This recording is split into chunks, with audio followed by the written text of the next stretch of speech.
आधे अधूरे ही सही, लेकिन सुप्रीम कोर्ट के आदेश पर इलेक्टोरल बॉन्ड का डाटा सामने आ गया है। अब इस डाटा में भले ही यह साफ नहीं हो पाया है कि किसने किस पार्टी को कितना चंदा दिया है, लेकिन यह पता चल गया है कि किसने कितना चंदा दिया है। और इसमें एक नाम ऐसा है जिसकी company future gaming and hotel services ने अकेले ही 1368 करोड़ रुपए का चंदा दिया है। कंपनी के मालिक का नाम है मार्टिन सेंटियागो, जिन्हें दुनिया लॉटरी किंग के नाम से जानती है। नमस्कार, मैं हूं अविनाश और आप देख रहे हैं अनकट। चुनाव आयोग की वेबसाइट पर इलेक्टोरल बॉन्ड से जुड़े जो आंकड़े हैं वो 12 अप्रैल 2019 से 11 जनवरी 2024 तक के हैं। इन आंकड़ों के मुताबिक सबसे ज्यादा चंदा देने वाली कंपनी है future gaming and hotel services, जिसने 21 अक्टूबर 2020 से जनवरी 2024 के बीच इलेक्टोरल बॉन्ड के जरिए 1368 करोड़ रुपए राजनीतिक पार्टियों को चंदे के तौर पर दिए हैं। Future gaming and hotel services ने सबसे पहले अक्टूबर 2020 में इलेक्टोरल बॉन्ड खरीदा था। उसके बाद साल 2021, 2022, 2023 और 2024 में भी future gaming and hotel services ने बॉन्ड खरीदा। इनमें सबसे बड़ी खरीद जनवरी 2022 में 210 करोड़ रुपए की हुई, जबकि आखिरी खरीद जनवरी 2024 में हुई। अब ये कंपनी किसकी है, ये क्या करती है और इसका इतिहास क्या है, आपको तफसील से बताते हैं। तो future gaming and hotel services company के मालिक हैं मार्टिन सेंटियागो। मार्टिन सेंटियागो ने 13 साल की उम्र में ही लॉटरी बिजनेस में कदम रख दिए थे। इससे पहले मार्टिन ने म्यांमार की राजधानी यांगून में कुछ वक्त तक मजदूरी भी की थी और फिर 1988 में भारत लौट आए थे। तमिलनाडु के कोयम्बटूर शहर से उन्होंने लॉटरी का कारोबार शुरू किया। नाम रखा मार्टिन लॉटरी एजेंसी। इसने सेंटियागो मार्टिन को एक नया नाम दे दिया, लॉटरी मार्टिन। कुछ साल के अंदर ही मार्टिन ने पूरे देश में लॉटरी का बड़ा साम्राज्य खड़ा कर लिया था। फिर 30 दिसंबर 1991 को मार्टिन ने कंपनी बनाई और नाम दिया future gaming and hotel services private limited. Martin foundation की वेबसाइट के मुताबिक दक्षिण भारत में लॉटरी कारोबार के लिए मार्टिन ने मार्टिन कर्नाटक और उत्तर पूर्व में मार्टिन सिक्किम लॉटरी नाम से कंपनी बनाई। इसके बाद पश्चिम बंगाल, पंजाब और महाराष्ट्र में भी कारोबार खड़ा किया। इस कारोबार के जरिए ही सेंटियागो मार्टिन को लॉटरी किंग कहा जाने लगा। अब भी मार्टिन इस देश के सबसे बड़े लॉटरी कारोबारी हैं।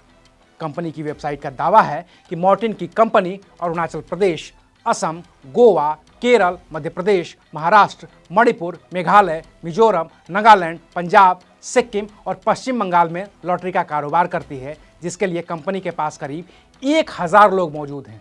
इन सभी राज्यों में लॉटरी वैध है और यहाँ पर मार्टिन की ही कंपनी लॉटरी बेचती है।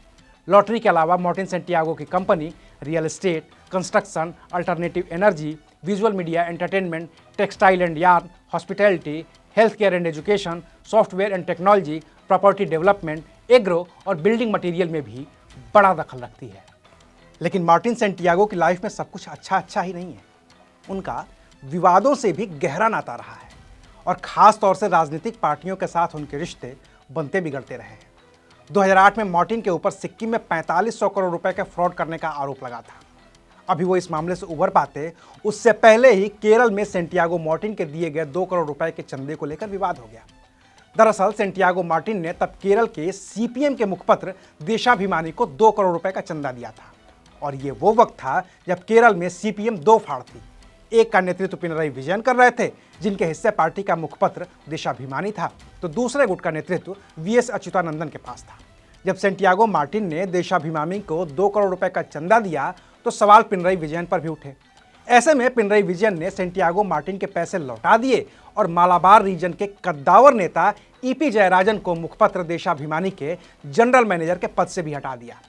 लेकिन इस पूरे घटनाक्रम ने सेंटियागो मार्टिन के राजनीतिक गठजोड़ को उजागर कर दिया। साल 2011 में मार्टिन ने तमिलनाडु में जयललिता के धुर विरोधी रहे एम करुणानिधि की लिखी एक फिल्म को 20 करोड़ रुपए लगाकर प्रोड्यूस किया था। वो फिल्म मैक्सिम गोर्की के विश्व प्रसिद्ध उपन्यास मां पर आधारित थी। ये फिल्म एम करुणानिधि की लिखी 75वीं फिल्म थी। उस वक्त करुणानिधि तमिलनाडु के मुख्यमंत्री थे। लेकिन जैसे ही सरकार बदली और जयललिता मुख्यमंत्री बनी, तमिलनाडु पुलिस ने मार्टिन सेंटियागो को गिरफ्तार कर लिया। ये गिरफ्तारी जमीन पर अवैध कब्जे और गुंडा एक्ट को लेकर हुई थी, जिसमें करीब 8 महीने जेल में बिताने के बाद सेंटियागो मार्टिन के केस को मद्रास हाई कोर्ट ने रद्द कर दिया था और तब वो जेल से बाहर आ पाए थे। उसी साल 2011 में ही तमिलनाडु और कर्नाटक पुलिस ने अवैध लॉटरी को लेकर मार्टिन सेंटियागो के ठिकानों पर छापेमारी की थी। 2013 में केरल पुलिस ने लॉटरी बिजनेस को लेकर मार्टिन के परिसरों पर छापेमारी की थी। 2015 में इनकम टैक्स डिपार्टमेंट ने मार्टिन के तमिलनाडु, केरल और कर्नाटक के ठिकानों पर छापेमारी की थी। 2016 में ईडी ने मनी लॉन्ड्रिंग को लेकर सेंटियागो मार्टिन के ठिकानों पर छापा मारा था। आर्थिक अपराध और अवैध लॉटरी को लेकर सीबीआई ने साल 2018 में सेंटियागो मार्टिन के कई राज्यों के कई ठिकानों पर छापेमारी की थी।